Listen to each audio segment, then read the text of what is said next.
오늘은 구원받은 자의 아름다운 특권, 구원받은 자의 아름다운 특권이라는 제목으로 하나님 말씀 증거하겠습니다. 우리는 지난 3주에 걸쳐서 성도에게 가장 중요한 주제, 바로 구원에 대해서 다뤘습니다. 5월 10일에는 어버이 주일이었어요. 이때 제목이 바로 내 자녀 구원 받았나요? 였어요. 한번 보여주시죠. 내 자녀 구원 받았나요? 이때 우리가 유념해야 될 것은 부모인 내가 자녀를 구원하는 게 아니다. 하나님이 하신다. 구원의 주체, 구원의 주권은 하나님께 있다는 거였죠. 그런데 우린 자꾸 헷갈려요. 그래서 내가 조금 더 잘하면 내 자녀가 구원받은 것 같다가 내가 조금 못하면 내 자녀가 또 흔들리는 것 같다가 우리 왔다 갔다 하잖아요.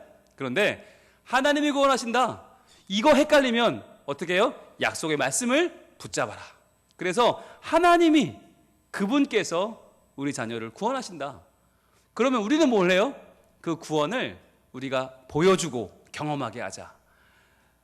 흔들리지 않는 구원은 이런 것이다. 엄마 아빠가 믿는 하나님은 결코 변치 않으신다. 이것을 자녀가 본단 말이죠. 그래서 우리 엄마 아빠는 확실한 믿음 위에 서 계셔.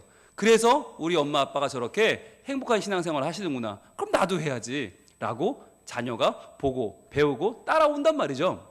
그걸 경험하게 해주는 게 우리 부모의 역할이다. 이게 어버이 주일날 말씀이었고, 그 다음 주 5월 17일에는 뭐였냐면 교사주일이었는데 가장 최고의 스승이신 예수님을 찾아온 한 사람 니고데모의 이야기였어요. 니코데모스, 백성의 승리자, 백성의 구원자, 백성의 정복자, 다 가진 것 같았던 지위도 명예도 완벽했던 니고데모는 한밤중에 몰래 허전한 마음을 가지고 예수님을 찾아오지요. 그럼 물어봅니다. 예수님, 구원받는 게 뭐예요? 영생이 뭐예요? 물어봅니다. 나는 정말 구원받았나?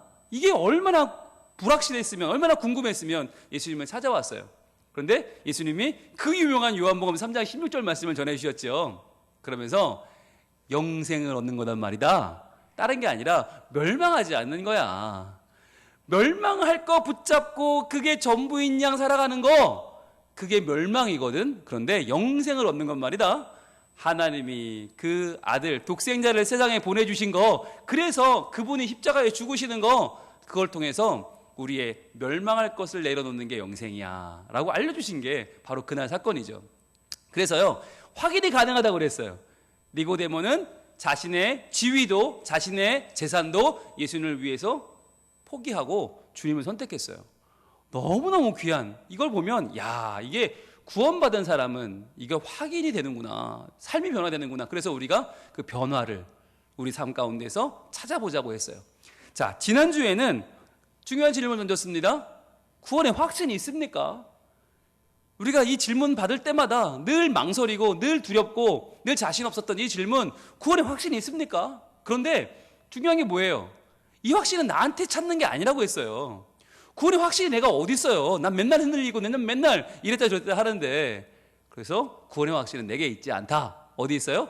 하나님께 있다. 나는 내가 뭘 잘해서 구원받지 않는다. 나는 오직 은혜로 구원받는다 라고 하는 게 지난주의 핵심이었죠. 그래서 구원의 확신이란 내가 구원받을 만한 자격이 있다고 확신하는 것이 아니라 바로 나를 구원하시는 하나님의 구원의 능력과 그 구원할 의지를 확신하는 것이 바로 구원의 확신이다 라고 하는 말씀을 지난주에 나눴습니다. 자, 여러분, 석주간 정리가 좀 되셨습니까? 이제 여러분, 우리는 구원에 대해서요, 누가 시비 걸어도 흔들리지 않을 수 있어요. 적어도 아무리 어떤 이단이 찾아와도 누가 우리 구원에 시비 걸어도, 아니, 내 구원은 하나님께 있어. 나는 그분의 은총으로, 그분의 은혜로 구원받아 라고 우리 자신 있게 말할 수 있어야겠어요. 자, 그런데 우리는 연약하여. 그래도 확인받고 싶어요. 그래도 목사님 확인해 주세요. 저 구원받았는지 진짜 저 조금 자신이 없거든요. 석주 말씀 들었지만 아직도 조금 헷갈려요. 목사님, 저 눈에 딱 보이는 걸로 한번 봐라, 증명 한번 해주세요. 이런 분들 계시죠? 네, 눈이 흔들리고 있어요. 예, 여러분, 그래서 오늘 그거 확인해 드리려고 그래요. 오늘 확인할 겁니다. 여러분, 제가 눈에 딱 보이게 보여드릴 거예요. 내가 구원받은 증거가 뭐냐. 여러분, 구원이 뭐냐면요, 구원은 감출 수가 없어요. 여러분 그런 얘기 있잖아요. 사랑하는 마음과 재채기는 감출 수가 없다. 그래서 누가 누굴 좋아하면 얼굴에 써 있잖아요. 이렇게 우리가 좋아하는 마음, 막 정말 막 가슴 설레는 마음을 숨길 수가 없어요. 마찬가지로 구원은 뭐냐면 하나님의 사랑을 받은 거예요. 너무 큰 사랑, 감당할 수 없는 사랑을 받았어요. 여러분 사랑이 웬만큼 사랑해야지 나를 사랑해서 죽어버려. 여러분 그거 엄청난 사랑이에요. 그 정도 되면 이거는요 감당이 안 돼요. 그것도 하나님이 나를 위해 죽어요? 십자가에 달려 나를 위해 죽어요? 여러분 이건 어마어마한 사랑이에요. 그 사랑이 티가 안 날 수가 없어요. 그래서 구원받은 사람은 티가 나요. 그래서 그게 마음속에만 있는 게 아니고 머릿속에만 이해되는 게 아니고 감정에만 있는 게 아니고 내 삶에서 그게 드러나게 되어 있어요. 그럼 어떻게 드러날까요? 구원은요 반드시 구원받은 사람은 어떻게 하게 되느냐? 구원받은 그 사실을 말하게 되어 있어요. 이게 너무 큰 거라 고백하게 되어 있고요, 그분을 찬양하게 되어 있고요, 그분을 송축하고요, 그분을 전하고요, 그분을 노래하고요, 그분께 기도하고요, 그분의 말씀을 듣게 되어 있고요, 그분의 축복 가운데 살게 되어 있어요. 그게 뭘까요?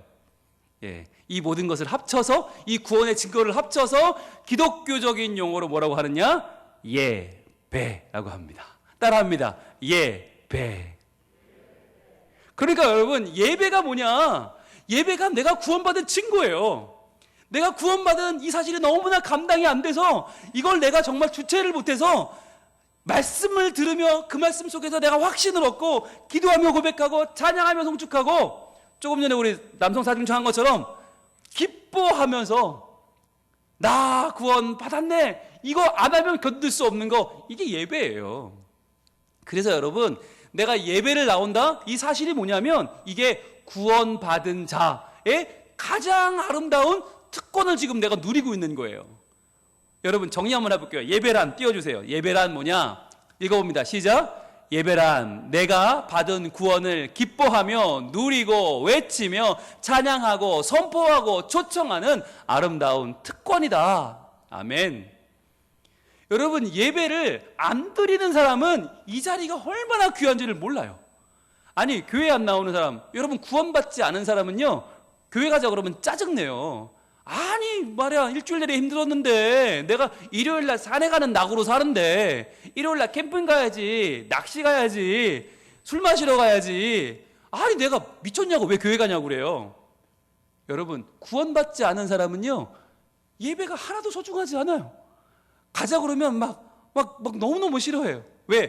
그게 그 사람이 못돼 먹은 게 아니에요. 구원받지 못한 사람은 이 자리가 전혀 소중하지 않아요. 그런데 우리는 어때요? 한두 주만 교회 못 나오면 여러분 이게 정말 정상이 아니죠. 너무너무 속상하고요, 눈물 나고요, 막 견딜 수가 없어요. 예배에 안 나오는 건 우리에게는, 예배 가지 말라고 그러는 건 정말 내가 다른 건 다 할 테니까 예배만 드리게 해달라고. 우리 마음은 그래요. 왜요? 구원받았기 때문이에요. 이게 증거예요. 증거. 어떻게 교회를 안 가요? 어떻게 예배를 안 드려요? 내가 코로나 때문에 못 가면 집에서 유튜브라도 틀어서 내가 영상으로도 꼭 예배하겠다고. 여러분 이렇게밖에 할 수 없는 우리의 마음이 뭐냐? 구원받았기 때문이다 라고 하는 거예요. 그래서 여러분 구원받은 자의 특징이 뭐냐? 예배를 드리는데 표정이 달라요. 예배 드리고 나오는 표정이 달라. 그 표정이 어떤 표정인지 아세요? 딱 어떤 표정이냐? 여러분 기름이 열심히 타고 가다가 앵꼬가 막 나잖아요. 띠띠띠띠띠 불 들어오죠. 불 들어오면 어떻게 해요? 주유소 가죠. 주유소 가서 기름을 넣습니다. 그리고 기름을 쫙 만땅을 채웁니다. 그리고 다시 차 몰고 나올 때 그 표정 여러분 아세요? 이 표정, 이 표정이에요. 딱 이거예요. 예배 드리고 나오시는 표정이 딱 이거. 채웠다. 나 가득 채웠다. 내가 지난주 예배 드리고 일주일 동안 점점 게이지가 내려갔어요. 아유 힘들어, 아유 괴로워, 아이고 나 이러다가 그냥 망할 것 같아. 그런데 다시 예배 드리면서 하나님의 말씀으로 채워지고 찬양으로 기도로 하나님의 은총을 충만하게 맞이하고 다시 내가 힘을 내서 일주일 살아볼 거야. 여러분 이 표정이 여러분 표정이에요.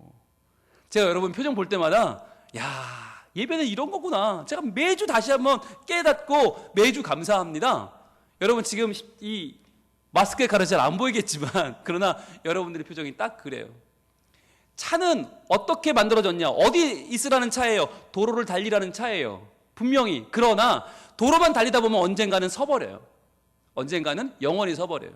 그래서 우리가 일주일에 한 번은 교회에 오는 거예요. 주유소에 와서 기름을 채우는 거예요. 은혜를 채우고 감격을 채우고 기쁨을 채우는 거예요. 그리고 또 달리는 거예요. 그래서 여러분 그런 얘기 있잖아요. 가장 중요한 금이 세 가지 있다고 그러잖아요. 황금이 있고 소금이 있고 그리고 마지막은 지금이 있다. 그런데 황금과 소금은요, 돈 주면 사요. 그거 잃어버려도 관계없어요. 황금, 소금 아무리 사도 돼. 그런데 지금은 못 사요. 지나가면 끝이에요. 여러분, 이 5월 31일 오전 11시부터 12시 누구도 바꿀 수 없어요. 누구도 줄 수 없어. 그런데 그걸 우리는 하나님 앞에 예배하고 있어요. 이 한 번 가면 나누는 지급을 예배해요. 이게 뭐냐? 이게 신앙 고백인 것이에요. 구원받은 자의 최고의 특권, 가장 아름다운 특권이 뭐냐? 그것이 바로 예배인 것입니다. 오늘 이 예배가 베다니의 한 가정에서 세 남매로부터 우리가 이 예배를 찾아볼 수 있는데 참 아름다운 예배가 여기 있어요. 한번 볼까요? 요한복음 12장 1절 보고 있겠습니다. 자, 요한복음 12장 1절 시작. 6월절 엿새 전에 예수께서 베다니에 이르시니 이곳은 예수께서 죽은 자 가운데서 살리신 나사로가 있는 곳이라. 아멘. 노란색을 들고 표시합니다. 자, 예수께서 죽은 자 가운데서 살리신 나사로. 이게 왜 중요하냐? 그냥 나사로 하면 되잖아요. 왜 예수님이 죽은 자 가운데 살리신 나사로냐? 바로 이것이 예배의 가장 바탕이기 때문이에요. 예배의 기본 조건이 뭐냐? 예수님이 죽은 자 가운데 살리셨다. 이걸 알고 있는 거, 이걸 고백하는 거, 이게 예배의 시작이에요. 이게 예배의 서론이에요. 여러분, 구원받지 못한 사람은요, 이 감격이 없으면요, 예배 드릴 수 없어요. 자, 나사로가 죽은 자 가운데 살아났는데 어떻게 살아났어요? 여러분, 기억나시죠? 나사로가 중병에 걸려 죽게 되었을 때 그 누이 마르다와 마리아가 예수님께 사람을 보냅니다. 예수님, 우리 오빠 죽게 되었습니다. 빨리 오세요. 그 시대에 병원이 있어요? 약국이 있어요? 웬만한 아픈 건 아픈 것도 아니에요. 죽게 되었습니다. 이 말은 정말 죽어간다는 얘기예요. 꼴딱꼴딱 숨이 넘어가는데 예수님 뭐라고 하세요? 그거 죽을 병이 아니다. 그리고 이틀을 유하시고 사흘째 되던 날 가십니다. 갔더니 벌써 죽었어요. 썩었어요. 냄새가 나요. 근데 예수님이 아니라고. 나사로야 나오라 하시니 나사로가 무덤 문을 열고 나와버렸어요. 그 사건이에요. 예수님이 왜 이틀을 유하시고 사흘째 가셨을까요? 무엇 때문에? 보여주려는 거예요. 봐라, 완전히 죽은 자가 사흘 만에 살아났지? 내가 하려는 게 바로 이거다. 내가 십자가에 죽고 사흘 만에 이렇게 살아날 것이다 보여주는 증거가 뭐예요? 나사로의 부활인 거예요. 그래서요, 여러분, 나사로의 부활은 나사로만의 것이 아닙니다. 나사로의 부활은 마리아의 것이고 마르다의 것이고 우리의 것이에요. 그래서 오늘 마리아와 마르다, 나사로가 함께 예배하고 있습니다. 그 가운데 제일 유명한 예배의 모습은 바로 3절에 나오는 마리아의 예배입니다. 마리아 예배 한번 볼까요? 함께 3절 읽습니다. 시작. 마리아는 지극히 비싼 향유 곧 순전한 나드 한 근을 가져다가 예수의 발에 붓고 자기 머리털로 그의 발을 닦으니 향유 냄새가 집에 가득하더라. 아멘. 이게 너무너무 유명한 장면이죠. 그런데요, 여러분 잘 보세요. 요한이 강조하고 있는 게 뭔가? 이게 중요해요. 예수님이 강조하고 있는 게 뭔가? 이 나드 한 근, 지극히 비싼 나드 한 근을 가져다가 예수님의 발에 부었다는 거예요. 머리털로 닦았다는 거예요. 여러분, 여기서 우리가 주목해야 될 게 뭐냐면, 우리도 항상 저 비싼 양이 얼마지? 여기 생각해요. 얼마짜리야? 바로 가룟 유다가 이 다음 절에 얘기합니다. 그거 팔면 300데나리온이나 하는 비싼 거를 왜 이렇게 허비하냐고. 여러분, 1데나리온이 하루 일당이니까 300데나리온이면 하루 일당 10만 원 잡으면 3천만 원짜리예요. 어마어마하게 비싸요. 그런데 그 3천만 원짜리 1년 일당을 거기에 다 쏟아붓냐? 야, 이 한심한 여자야. 가룟 유다가 욕하거든요. 그런데 만약에 이 본문에서 우리가 3천만 원 1년 연봉 거의 꽂히면요, 우린 가룟 유다인 거예요. 그래서 여러분 1년 연봉을 헌금하십시오 이렇게 설교하면요, 가룟 유다구나 하시면 돼요. 그게 중요한 게 아니에요. 중요한 게 뭐냐? 마태와 마가는요, 똑같은 사건을 보고 뭐라고 했냐? 이 여인이 향유를 예수님 머리에 부었다고 기록을 하고 있어요. 마태와 마가는. 그런데 요한은요, 발에다 부었다고 해요. 이게 요한의 관심이고 요한의 시각이에요. 그러면 여러분 뭐가 맞는 거예요? 마태 마가가 맞아요? 아니면 요한이 맞아요? 머리에 부었어요? 발에 부었어요? 뭐가 맞는 거예요? 똑같은 사건인데. 여러분, 이 당시에요, 손님이 오시면 환대할 때 또는 기름 부을 때 당연히 머리에 부어요. 당연히. 이건 뭐 고민할 여지가 없어요. 당연히 머리에 붓는 거예요. 그런데 요한은 왜 발에 부었다고 했을까요? 머리부터 시작해서 줄줄줄줄줄줄 계속해서 발끝까지 부은 거예요. 그걸 지금 강조해서 발까지도 부었다는 거예요.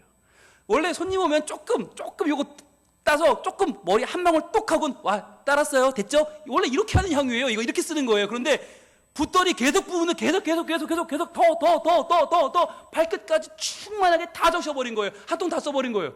갈로린더가 깜짝 놀라죠. 뭐 이런 여자가 되겠냐고. 여러분, 예수님이 그만큼 귀하다는 거죠. 이게 뭐예요? 지금까지 내 목숨처럼 알았던 이 나드, 내 결혼 집착금, 내 미래에 나를 보장해 줄 줄 알았던 이 나드는 이제 아무것도 아닙니다. 주님이 진짜입니다. 그리고는 부어버린 거예요.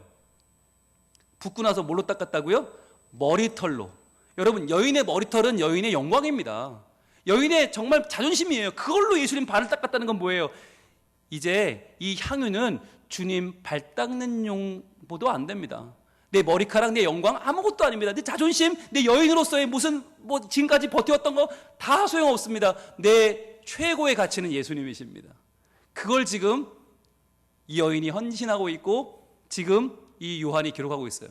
그런데 여러분, 중요한 거, 가룟 유다가 받던 금액이 중요할까? 아니면 우리가 보는 이 헌신이 중요할까?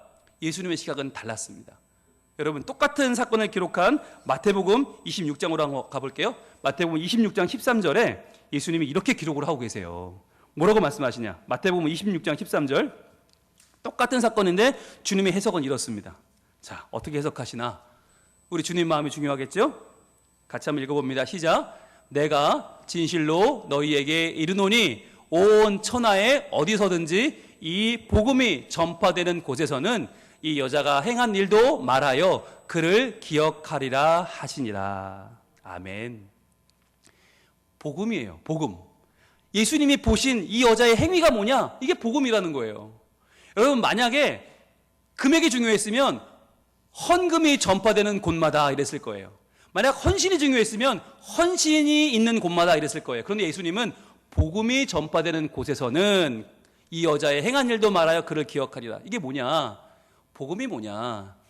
내가 하나님처럼 믿고 있는 거, 내가 신주 따님처럼 여기고 있는 거, 내 가장 나를 지켜주는 소중한 보물, 그게 아니라 예수님을 선택하는 거. 이게 복음이라는 거예요. 생각해 보세요. 3천만 원짜리 향유가 있다. 여러분, 이 여인이 그걸 어떻게 집에 놓고 다녔을까요? 어떻게 놓고 다녀요? 도둑 맞을까 봐. 내 인생 제일 소중한 건데 품고 다니지 않았겠어요? 품고 다니다가 어디 갈 때도, 밥을 먹을 때도 아이고 내 향유, 어디 가서 누구 만날 때도 아이고 내 향유. 여러분, 이건요 그에게는 하나님 같은 존재였어요. 이게 없으면 내 미래는 다 날아가는 거예요. 이거 향유만 먹고 살았는데 예수님을 만나는 순간 이게 아무것도 아닌 게 됐어요. 내 미래는 향유가 지켜주는 게 아니라 예수님이시구나. 예수님이 우리 오빠를 3일 만에 살리시는 그 모습, 예수님도 나를 위해 3일 만에 살아나시고 나도 살겠구나. 주님이 내 보물이구나. 깨달은 바로 그 순간 나드가 아무것도 아니게 되는 거예요. 이게 복음이에요. 그래서 예수님은요, 이 복음이 기록되는, 이 복음이 전파되는 곳마다 이 여인의 행위가 알려질 것이다. 그를 기억하리라 라고 하십니다. 그래서요, 여러분, 우리가 드리는 예배는 뭘 기억해야 되는가? 내가 드리는 이 예배가 바로 내 가장 중요한 내 자존심, 내 보물, 내 가장 의지하던 그것 내려놓고 그것 대신 하나님을 믿는 것, 그 복음이 바로 예배라는 거예요. 그게 예배예요, 여러분. 그런데요, 그거 항상 기억날까요, 안 날까요? 기억해야지 하면 기억이 될까요, 안 될까요? 우리는 나도 모르게 습관적으로 예배하고요, 우린 나도 모르게 남 예배 잘 드리나 보고 있고요, 우리는 습관적으로 이 예배 잘 못 드려요. 그래서 어떻게? 누가 오셨어요. 누가 오셨나 보겠습니다. 요한복음 14장 26절. 우리가 예배를 잘 드리라고, 기억하라고, 예배가 복음임을 기억하라고 요한복음 14장 26절 바로 이분이 오셨어요. 이분이 누구냐? 같이 한번 읽어봅니다. 요한복음 14장 26절 시작. 보혜사 곧 아버지께서 내 이름으로 보내실 성령, 그가 너희에게 모든 것을 가르치고 내가 너희에게 말한 모든 것을 생각나게 하리라. 아멘. 성령이 오셨어요. 성령님이 오셔서 예수님의 모든 것을 가르치시고 예수님이 말씀하신 모든 것을 생각나게 하십니다. 그래서 여러분 이제 걱정하지 마세요. 예배 드릴 때 예배의 가치, 복음의 능력 잊을 때마다 성령님께서 깨닫게 하십니다. 성령님이 우리를 다시 그 마리아의 향유 옥합의 현장으로 돌아가게 하십니다. 여러분 기억하세요. 이 여인이 이거를 깨어서 들을 때 본문 속을 잘 읽어보면, 요한복음 12장 잘 보시면 이 여인이 말을 할까요 안 할까요? 안 해요. 한마디도 안 해요. 신기해요. 가룟 유다가 막 욕할 때도 아무 말 안 해요. 예수님이 칭찬할 때도 아무 말도 안 해요. 뭐 하고 있는 걸까요? 이 여인은 아마 울고 있지 않을까요? 너무너무 이 순간 감격에 겨워서 내 죄와 내 허물을 떠올리며 나는 죽어야 되는데 이러한 나를 살리시는 예수 그리스도 너무너무 감사해서 아마 울고 있지 않았을까요? 그래서 이 여인은 향유보다 더 많은 눈물로 예수님의 발을 씻고요, 예수님은 그 눈물보다 더 많은 피를 흘리셔서 이 여인의 죄를 사해 주시는 거예요. 그게 예배예요. 이 감격을 박종호 씨라고 하는 보험성가 가수가 노래를 불렀습니다. 제목이 뭐냐? 눈물로 씻은 발이에요. 눈물로 씻은 발. 이런 가사입니다. 향유보다 많은 눈물로 나는 주의 발을 씻고 눈물보다 많은 피 흘려 주는 내 죄를 씻네. 향유보다 많은 눈물로 나는 주의 발을 씻고 눈물보다 많은 피 흘려 주는 내 죄를 씻네. 이게 예배예요. 여러분 예배 때마다 우리의 가장 귀한 내 자존심, 내 욕심, 내 모든 건 내려놓고 우리의 눈물로 주님 발을 닦기를 원합니다. 그럴 때 주님 피를 흘려 그 귀한 보혈로 우리를 사하여 주실 줄로 믿습니다. 이 시간 찬양할 때요, 주님 저 허무한 시절을 지나고 있어요. 기쁜 한숨 내쉬고 있어요.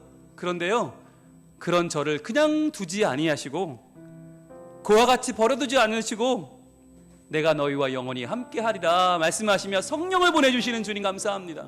성령님 나를 기억나게 하셔서 이 복음의 예배, 복음의 능력, 이 복음이 나의 가장 아름다운 특권임을 기억하게 하시고 의무감이 아니라 할 수 없어 드리는, 때가 되어 드리는 예배가 아니라 가장 아름다운 감격으로 특권으로 예배를 드리게 해주시고 성령님과 함께 내가 다시 한번 온전한 예배자로 주님 앞에 서게 하여 주시옵소서.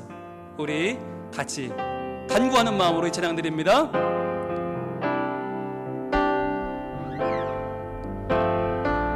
허무한 시절 지날 때 깊은 한숨 내쉴 때 그런 풍경 보시며 단식하는 분이 우리는 그와가 아닙니다. 그와 같이 너희를 버려두지 않으리. 내가 너희와 영원히 함께하리. 고백합니다. 성령이 오셨네. 성령이 오셨네.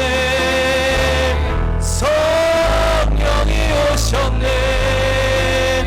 내 주에 보내신 성령이 오셨네. 우리 인생 가운데 신이 찾아오셔서 그 나라 꿈꾸게 하시네. 억눌린 자, 갇힌 자,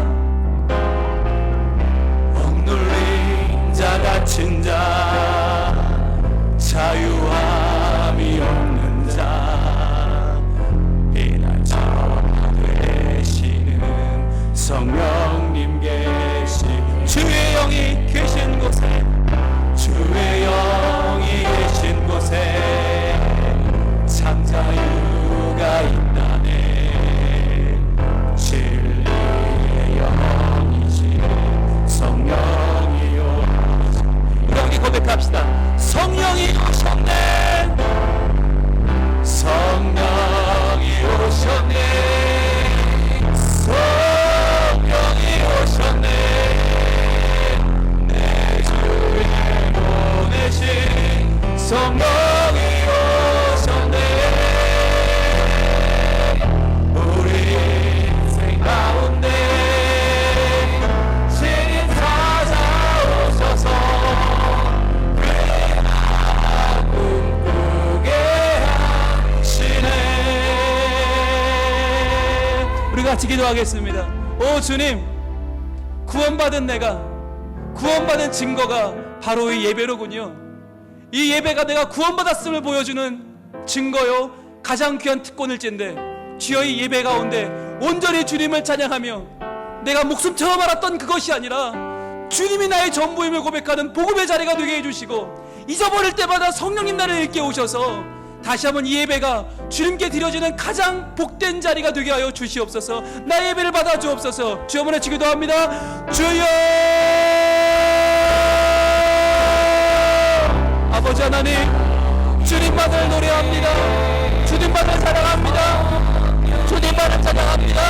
주여 아버지 하나님, 내가 구원받았음을 보여주는 가장 결정적인 증거, 나의 하나님을 믿는 증거, 바로 이 가장 아름다운 특권이 예배인 줄 믿사옵니다. 주여 예배의 찬양을 우리가 내 마음 다해 예배하게 하시고 전심으로 예배하게 하시고 주님만 바라보며 예배하는 우리 모두가 되게 하여 주시옵소서. 성령이 오셨네, 성령이 오셨네, 성령이 오셨네, 내 주에 보내신 성령이 오셨네. 우리 인생 가운데, 우리 인생 가운데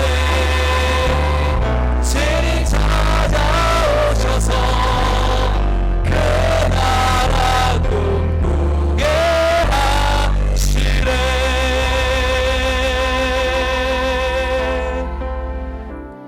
오 하나님, 감사합니다. 내가 구원받았음을 확인할 수 있는 이 증거가 바로 예배임을 알게 하시니 감사합니다.